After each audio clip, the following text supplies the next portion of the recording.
നമസ്കാരം. ആനുകാലികത്തിലേക്ക് സ്വാഗതം. ഉത്സവങ്ങളുടെ ഉത്സവമായ നമ്മുടെ പൊതു തിരഞ്ഞെടുപ്പിനെക്കുറിച്ചും അതിൻ്റെ നടത്തിപ്പിനെക്കുറിച്ചും വിശദമായ രീതിയിൽ കഴിഞ്ഞ എപ്പിസോഡുകളിൽ ഉൾപ്പെടുത്തിയിരുന്നല്ലോ.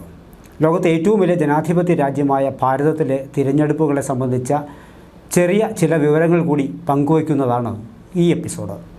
By the people, of the people, for the people എന്ന പ്രശസ്തമായ എബ്രഹാം ലിങ്കൻ്റെ വചനം അക്ഷരാർത്ഥത്തിൽ തെറ്റുകുറ്റങ്ങളില്ലാതെ ശരിയാവണ്ണം നടത്താൻ കഴിഞ്ഞു എന്നതാണ് ഭാരതീയരുടെ അല്ലെങ്കിൽ ഭാരതത്തിൻ്റെ ജനാധിപത്യത്തിൻ്റെ അടിത്തറ. ജനങ്ങൾക്ക് വേണ്ടി ജനങ്ങളാൽ ഭരിക്കുന്ന മനോഹരമായ കാഴ്ച. സമൂഹത്തിൻ്റെ ഏറ്റവും ചെറിയ ഘടകമായ വ്യക്തിയുടെ സുഗമമായ ജീവിതമാണ് ജനാധിപത്യം ലക്ഷ്യമിടുന്നത്. ഓരോ വ്യക്തിയിലൂടെ മറ്റ് സമൂഹത്തിലേക്ക് വ്യാപനം ചെയ്യുന്ന നന്മ, അതാണ് ജനാധിപത്യം ലക്ഷ്യമിടുന്നത്. ജനങ്ങൾ എന്ന അർത്ഥമുള്ള ഡെമോസ്, ഭരണം എന്ന അർത്ഥമുള്ള ക്രട്ടോസ് എന്നീ ഗ്രീക്ക് പദങ്ങൾ ചേർന്നുണ്ടായതാണല്ലോ ഡെമോക്രസി എന്ന വാക്ക്. 1795 എഡ്വേർഡ് ഒന്നാമൻ ഇംഗ്ലണ്ടിൽ ജനപ്രതിനിധികളുടെ ഒരു സമ്മേളനം വിളിച്ചു ചേർത്തു. ആ ജനപ്രതിനിധികളുടെ സമ്മേളനം ചരിത്രത്തിൻ്റെ ഏടുകളിൽ ജനാധിപത്യത്തിൻ്റെ വളർച്ചയുടെ ഒരു നാഴികക്കല്ലായി മാറുകയായിരുന്നു. ബ്രിട്ടീഷ് ഭരണം വരുന്നതിന് മുമ്പുള്ള രാജഭരണ ദിനങ്ങളിൽ നടന്നു വന്നിരുന്ന ഭരണം ജനാധിപത്യത്തിൽ നിന്ന് ഏറെ അകലെയായിരുന്നു. മറ്റൊരാളെയോ സമൂഹത്തെയോ കീഴടക്കാനുള്ള ശക്തിയും തടിമിടുക്കും വഴി അധികാരത്തിലെത്തിയിരുന്ന ആ നാളുകളിൽ നിന്ന് ജനാധിപത്യ സ്വഭാവമുള്ള തിരഞ്ഞെടുപ്പുകൾ വഴി ഉറച്ച അടിത്തറ പാകുകയായിരുന്നു ഭാരതം. ജനാധിപത്യത്തിൻ്റെ ചില ചേരുവകൾ ഉണ്ടായിരുന്ന രാജഭരണ കാലഘട്ടങ്ങൾ ഭാരത ചരിത്രത്തിൽ അങ്ങിങ്ങായി രേഖപ്പെടുത്തിയിട്ടുണ്ട്. എന്നാലും പൂർണ്ണ അർത്ഥത്തിൽ ജനാധിപത്യത്തിൻ്റെ വേരോട്ടം സംഭവിച്ചത് സ്വാതന്ത്ര്യാനന്തര ഇന്ത്യയിലാണ്.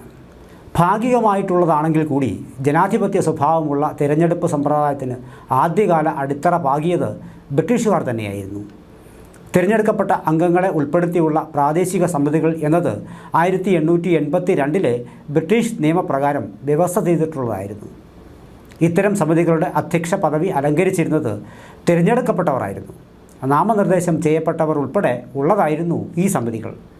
ഇപ്രകാരത്തിലുള്ള തദ്ദേശ സ്വയംഭരണ സംവിധാനങ്ങൾക്കുള്ള തുടക്കം ഇന്ത്യയിൽ ആരംഭിച്ചത് റിപ്പൺ പ്രഭുവായിരുന്നു. അതിനാലാണ് തദ്ദേശ സ്വയംഭരണ സംവിധാനത്തിൻ്റെ പിതാവായി റിപ്പൺ പ്രഭു പിൽക്കാലത്ത് വ്യാഖ്യാനിക്കപ്പെട്ടതും. നമ്മുടെ ജനാധിപത്യ സംവിധാനത്തിൻ്റെ തുടക്കം കുറിച്ച മറ്റൊന്ന് ബ്രിട്ടീഷ് പാർലമെൻറ്റ് പാസാക്കിയ ഇന്ത്യൻ കൗൺസിൽ ആക്ട് ആയിരുന്നു. അക്കാലത്തെ ബ്രിട്ടീഷ് സ്റ്റേറ്റ് സെക്രട്ടറി ആയിരുന്ന ലോർഡ് മോർലിയും വൈസ്രോയി ആയ ലോർഡ് മിൻറ്റോയും ആയിരുന്നു ഇതിന് ചുക്കാൻ പിടിച്ചത്. ഇതാണ് പിൽക്കാലത്ത് മിൻറ്റോ മോർലി പരിഷ്കാരം എന്ന പേരിൽ അറിയപ്പെട്ടത്. ഔദ്യോഗിക അംഗങ്ങളിലും കൂടുതലായി തിരഞ്ഞെടുക്കപ്പെട്ട അംഗങ്ങൾക്ക് പ്രാതിനിധ്യം ഉറപ്പിക്കുന്നതായിരുന്നു ഈ പരിഷ്കാരം. സതുദ്ദേശത്തോടെ ഉള്ള ഒരു പ്രാതിനിധ്യ സഭ ആയിരുന്നു എന്നതിൻ്റെ തെളിവാണ് തിരഞ്ഞെടുക്കപ്പെട്ട അംഗങ്ങൾക്ക് കൂടുതൽ പ്രാതിനിധ്യം നൽകുക എന്നത്. എന്നാൽ ഭരണ സംവിധാനം കൈപ്പിടിയിൽ ഉറപ്പിക്കുക എന്ന ലക്ഷ്യം കാരണം കേന്ദ്ര സമിതികളിൽ തിരഞ്ഞെടുക്കപ്പെട്ടവർക്ക് ആയിരുന്നില്ല കൂടുതൽ പ്രാതിനിധ്യം. തിരഞ്ഞെടുപ്പിലൂടെ നിലനിന്നിരുന്ന ചില സമിതികൾ രാജഭരണത്തെ പോലും നിയന്ത്രിച്ചിരുന്നതായി ചരിത്രം രേഖപ്പെടുത്തുന്നുമുണ്ട്. കേരളത്തിൽ 1888 തിരുവിതാംകൂറിൽ ആദ്യ നിയമനിർമ്മാണ സഭയിലേക്കുള്ള തിരഞ്ഞെടുപ്പ് നടന്നത്. ശ്രീമൂലം തിരുനാൾ രാമവർമ്മയുടെ കാലത്തെ ലെജിസ്ലേറ്റീവ് കൗൺസിൽ തിരഞ്ഞെടുപ്പിലൂടെ അംഗങ്ങളെ നിശ്ചയിച്ചതും മറ്റൊരു ചരിത്രമാണ്.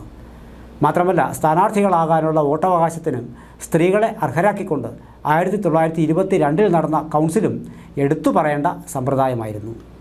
സ്വാതന്ത്ര്യ അനന്തര ഇന്ത്യയിൽ ഭരണഘടനാ നിർമ്മാണത്തിനു ശേഷം ആദ്യമായി നടന്ന 51-52 കാലഘട്ടങ്ങളിലെ പൊതു തിരഞ്ഞെടുപ്പിൽ സ്ഥാനാർത്ഥികൾക്ക് പൊതു ചിഹ്നങ്ങൾ വ്യവസ്ഥ ചെയ്തിരുന്നു. ഓരോ സ്ഥാനാർത്ഥിയുടെയും ചിഹ്നം പതിച്ച ബാലറ്റ് പേപ്പറിൽ വോട്ട് രേഖപ്പെടുത്തി പെട്ടിയിൽ നിക്ഷേപിക്കുന്ന രീതിയായിരുന്നു പണ്ട്.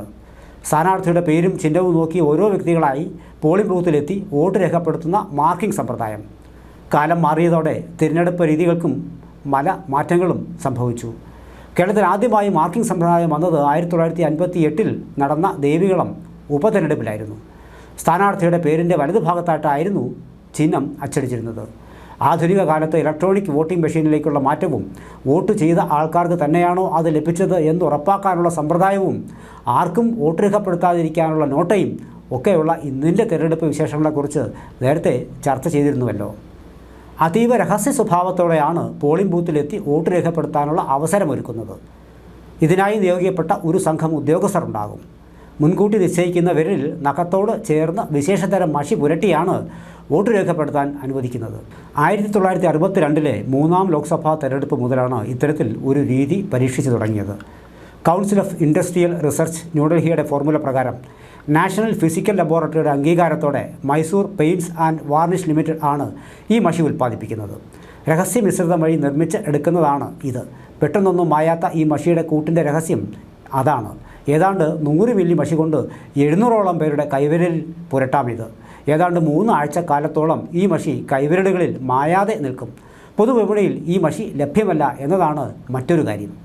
ഇപ്പോൾ നിങ്ങൾക്ക് മനസ്സിലായി കാണും ഏതൊക്കെ സങ്കീർണമായ ഘട്ടങ്ങളിൽ കൂടി കടന്നാണ് അതീവ രഹസ്യ സ്വഭാവത്തിലൂടെ ജനങ്ങൾക്ക് വേണ്ടി ജനങ്ങൾ തന്നെ ഭരിക്കുന്ന ഒരു ഭരണ സംവിധാനത്തിൻ്റെ നാൾവഴികൾ ഉറപ്പാക്കപ്പെടുന്നത് എന്ന്. വീണ്ടും മറ്റു വിശേഷങ്ങളുമായി അടുത്ത എപ്പിസോഡിൽ കാണാം.